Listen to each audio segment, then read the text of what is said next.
बिस्मिल्लाहिर्रहमानिर्रहीम अस्सलाम वालेकुम दोस्तों, आज की वीडियो में हम आपको बताएंगे कि आप अपने 32 इंच एंड्रॉयड एलईडी टीवी को ऑटो ट्यून किस तरह से कर सकते हैं।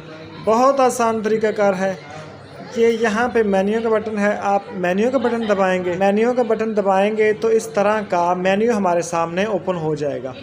उसके बाद ये नीचे वाले एरो से आप चैनल पे आ जाएंगे। चैनल पे आने के बाद ये आगे वाला एरो दबाएंगे तो अगले मेन्यू में आप इंटर हो जाएंगे। उसके बाद ये सबसे ऊपर ऑटो सर्च लिखा हुआ है, यहीं पे रहते हुए आप सेंटर वाले से ओके करेंगे, ठीक है।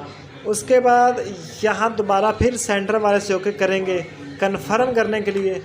तो ये देखें ऑटो ट्यून हमारी स्टार्ट हो चुकी है। तो अभी 2-4 मिनट आप लोग किसी भी बटन को ना दबाएं और इस ट्यूनिंग को होने दें। तो ये देखें जनाब, ट्यूनिंग हमारी मुकम्मल हो चुकी है। अभी के टाइम में आप चैनल्स आगे पीछे कर सकते हैं इन 2 बटन्स की मदद से।